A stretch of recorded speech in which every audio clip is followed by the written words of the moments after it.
ہم غریبوں کے آقا پہ بے حد درود۔ الحمد للہ رب العالمین والصلاة والسلام علی سید الانبیاء والمرسلین وعلی آلہ واصحابہ اجمعین۔ السلام علیکم ورحمۃ اللہ وبرکاتہ۔ آج ہم اپنی زندگی کے سب سے قیمتی سفر کا آغاز کرنے جا رہے ہیں، اور وہ ہے سیرت نبی صلی اللہ علیہ وآلہ وسلم کا سفر۔ سیرت کا مطلب کیا ہے؟ سیرت کا مطلب ہے رسول اللہ صلی اللہ علیہ وآلہ وسلم کی پوری زندگی، آپ کی ولادت، بچپن، جوانی، نبوت کا اعلان، ہجرت، غزوات، عبادات، اخلاق اور دنیا کے ہر شعبے میں آپ کی رہنمائی۔ سیرت پڑھنا کیوں ضروری ہے؟ تو سیرت کی اہمیت میں اگر آپ دیکھیں تو قرآن پاک میں اللہ تعالیٰ فرما رہے ہیں، سورہ الاحزاب کی 21 آیت ہے، لَقَدْ كَانَ لَكُمْ فِي رَسُولِ اللَّهِ أُسْوَةٌ حَسَنَةٌ، یقیناً تمہارے لیے اللہ کے رسول صلی اللہ علیہ وآلہ وسلم کی زندگی میں بہترین نمونہ ہے۔ یہی وجہ ہے کہ سیرت پڑھنا اور سمجھنا صرف علم حاصل کرنے کے لیے نہیں، بلکہ اپنی عملی زندگی کو سنوارنے کے لیے ہے۔ ایک حدیث میں فرمایا گیا ہے کہ کوئی اس وقت تک مومن نہیں ہو سکتا جب تک اللہ کے نبی صلی اللہ علیہ وآلہ وسلم اس کو اپنے جان اور مال اور باقی ہر چیز سے پیارے نہ ہو جائیں۔ تو نبی کریم صلی اللہ علیہ وآلہ وسلم کا حق تو ہم ادا نہیں کر سکتے، لیکن ہم حق ادا کرنے کی کوشش کر سکتے ہیں۔ اگر آپ دیکھیں کہ ہم اپنی ہر بلانگنگز، ہماری زندگی میں ہم اپنی ہر طرح کی چیز، میرا گھر، میری چیزیں، ہم یہی سب کرتے کرتے اس دنیا سے چلے جاتے ہیں۔ ہماری سب سے بڑی نعمت کیا ہے؟ ہم اس کے بارے میں سوچیں کہ ہماری زندگی میں سب سے بڑی نعمت ہمارے پاس کیا ہے، جس کو ہم اپنی بلانگنگز میں، ہم اپنی چیزوں میں، ہم اپنی ہر چیز کو کنسیڈر کرتے ہیں کہ ہمارے پاس کیا چیزیں ہماری ہیں، جبکہ ہمارے پاس ایک سب سے بڑی نعمت کیا ہے؟ ہدایت اور قرآن۔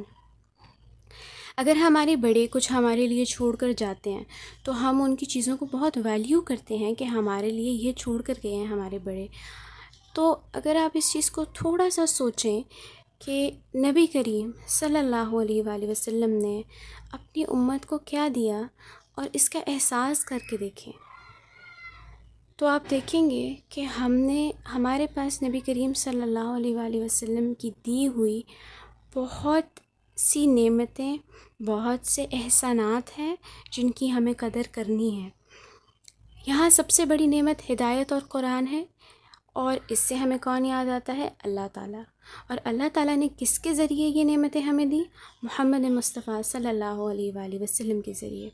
تو ہمارا کام کیا ہے؟ جو تحفہ ہمیں ہمارے نبی کریم صلی اللہ علیہ وآلہ وسلم نے دیا ہے، یا وہ ہمیں یہ دے کر گئے ہیں، اس کو ہم اپنی نظروں کے سامنے رکھیں۔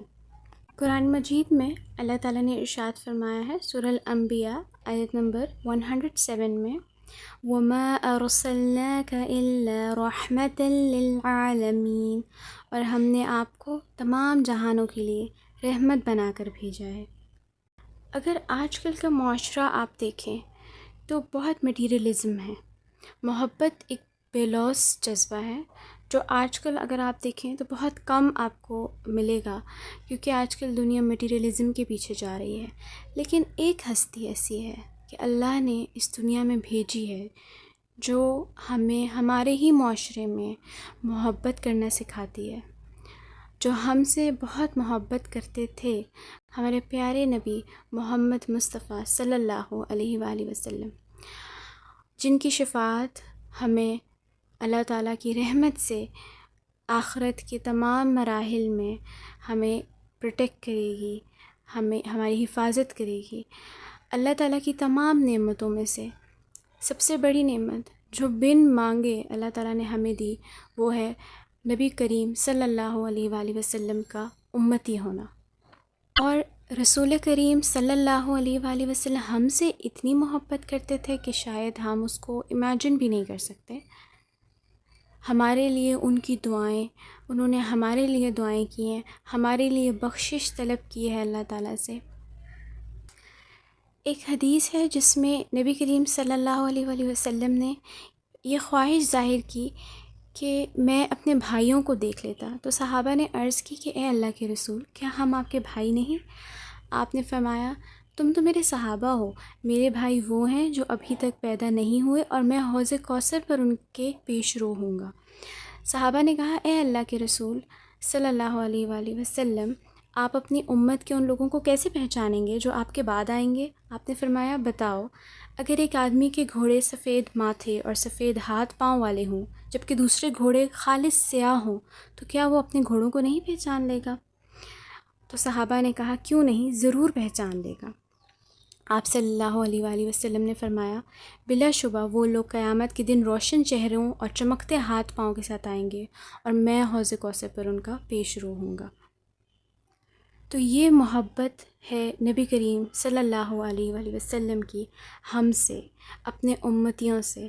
تو ہمارا بھی حق بنتا ہے، ہمارا بھی فرض ہے کہ ہم اپنے پیارے محمد صلی اللہ علیہ وآلہ وسلم کی زندگی کو پڑھیں، سیکھیں اور عمل کریں. ہم نے ان کی آواز نہیں سنی، ہم نے ان کو دیکھا نہیں، ہم تک ان کی باتیں اور احادیث پہنچیں جن سے ہمارا دل نرم ہو جاتا ہے. جب وہ سامنے ہوتے ہوں گے تو کیا نیکی کا جذبہ ہوتا ہوگا. ہم ان کی زندگی کے بارے میں پڑھنے کی کوشش کرتے ہیں تاکہ ہم بھی کچھ نہ کچھ ہمیں بھی مل جائے، کچھ نہ کچھ راستہ ہم بھی ان کو فالو کریں، ہم بھی ان کی فرما برداری کریں، ہم بھی ان کے راستے پہ چلیں جو راستہ صحابہ کرام کا تھا، جنہوں نے آپ صلی اللہ علیہ وسلم کے ایک اشارے پر اپنی زندگیوں کا رخ بدلا. ہم بھی رسول اللہ صلی اللہ علیہ وسلم سے محبت کریں، ان کو جانیں، اور ان سے محبت بھی ہم اللہ اور رسول اللہ صلی اللہ علیہ وسلم سے ہی سیکھیں گے. ربیع الاول کا مہینہ بہرحال ایک میجر ریمائنڈر ضرور بنتا ہے کہ ہم ان سے اپنی محبت کو ریوائیو کریں. کرنا تو یہ ہمیں پورا سال ہی ہوتا ہے، پر اس مہینے میں ہم ان کی گفتگو زیادہ سن رہے ہوتے ہیں، ہمارے ارد گرد نعت کی محفلیں ہو رہی ہوتی ہیں، کہیں پہ سیرت سرکلز ہو رہے ہوتے ہیں، تو ہم ان کا تذکرہ اس مہینے میں زیادہ سنتے ہیں. تو ہم بھی اس سال ان سے اپنی محبت کو دوبارہ زندہ کریں گے. ہم نے ان کی زندگی کو پڑھ کر جو ہسٹری ہوتی ہے کسی بھی چیز کی، تو تب آپ اس خود کو وہاں محسوس کرتے ہیں. تو کبھی آپ بدر کے میدان میں خود کو دیکھیں گے، کبھی آپ احد میں خود کو دیکھیں گے.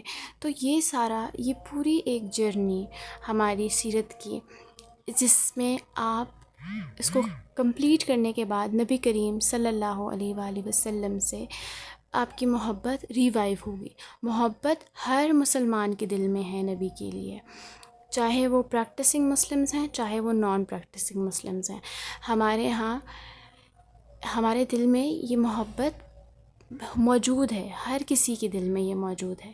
لیکن جب ہم ان کی زندگی کو جانتے ہیں، جب ہم ان کے بارے میں پڑھتے ہیں، ہمیں ان کے اخلاق، ہمیں ان کی عادات، ان کی لائف، پوری زندگی جب ہم اس کو پڑھتے ہیں تو ہماری یہ محبت ان سے بڑھ جاتی ہے، اور اس شدید محبت میں ہماری نیکی کا جذبہ بھی بڑھ جاتا ہے.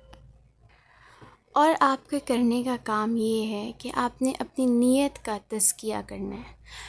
میں آپ سب کو یہ یاد دلانا چاہتی ہوں کہ ہم یہ کورس صرف علم کے لیے نہیں کر رہے، صرف سرٹیفکیٹس کے لیے نہیں کر رہے، بلکہ اس لیے کر رہے ہیں تاکہ اللہ کی رضا حاصل ہو اور ہمیں نبی صلی اللہ علیہ وسلم کی قربت اور شفاعت نصیب ہو. کسی بھی عمل کا دار و مدار اس کی نیت پر ہے. جب بھی آپ کوئی کام سٹارٹ کرنا چاہیں، کوئی بھی چیز آپ شروع کرنا چاہیں، آپ ایک بار اپنی نیت کو درست کر لیا کریں، اپنی نیت کو ٹھیک کر لیا کریں کہ ہم یہ چیز کیوں کر رہے ہیں. اس کی بیس پہ آپ کا یہ پورا آگے کا سفر رہتا ہے، اور آپ کو اس کے اکارڈنگ اللہ تعالیٰ آپ کو وہ چیز ریوارڈ کرتے ہیں. تو جب ہم اس لیے اس نیت کے ساتھ ہم یہ کورس، یہ سیریز سٹارٹ کر رہے ہیں کہ ہمیں نبی کریم صلی اللہ علیہ وآلہ وسلم کی قربت نصیب ہو، ہمارے دل میں ان کی محبت بڑھے، تو اللہ تعالیٰ سے امید ہے کہ اللہ تعالیٰ آپ کو by the and of this course آپ کے دل میں نبی کریم صلی اللہ علیہ وسلم کی محبت آ جائے گی، مزید بڑھ جائے گی، اور اس محبت کی بیس پر انشاءاللہ تعالی اللہ تعالی ہمیں شفاعت نصیب کر۔ اور ایک شعر ہے، میرے قلب کو بھی نصیب ہوں تیری ذات سے وہی نسبتیں، وہ جو عظمتیں تھیں اویس کی، وہ جو رابطے تھے بلال کے۔ اللہ ہمیں بھی محبت کے اس لیول پر لے جائے کہ اگر ہم دنیا میں رسول اللہ صلی اللہ علیہ وآلہ وسلم کو نہیں دیکھ سکے تو اللہ تعالیٰ آخرت میں رسول اللہ کی صحبت، ان کی شفاعت نصیب فرمائے، آمین۔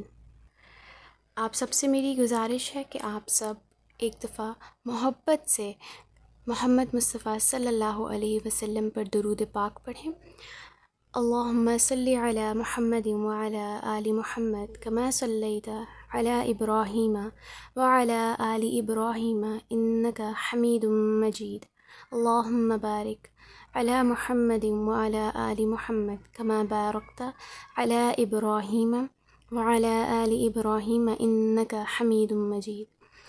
ایک حدیث ہے جس میں رسول اللہ صلی اللہ علیہ وآلہ وسلم ایک دن تشریف لائے جبکہ آپ کا چہرہ انور پر ایک سرور جھلک رہا تھا۔ ابو طلحہ رضی اللہ تعالیٰ عنہ سے ہی منقول ہے، تو انہوں نے کہا کہ ہم آپ کے چہرے اقدس پر خوشی کے آثار دیکھ رہے ہیں۔ آپ نے فرمایا میرے پاس ایک فرشتہ آیا اور اس نے کہا اے محمد صلی اللہ علیہ وسلم، تحقیق آپ کا رب فرماتا ہے کیا آپ کو یہ بات پسند نہیں کہ جو شخص آپ پر درود پڑھے گا میں اس پر 10 دفعہ رحمت کروں گا، اور جو بھی آپ پر سلام کہے گا میں اس پر 10 بار سلام نازل کروں گا۔ تو اللہ تعالیٰ سے دعا ہے کہ وہ ہمارے اس سفر کو قبول فرمائے، ہمیں نبی صلی اللہ علیہ وسلم کے اسوہ حسنہ پر چلنے کی توفیق دیں، اور قیامت کے دن ہمیں اپنے محبوب صلی اللہ علیہ وسلم کے ساتھ جنت میں جمع کریں، آمین یا رب العالمین۔ سبحانک اللہم و بحمدک اشہد ان لا الہ الا انت استغفرک و اتوب الیک۔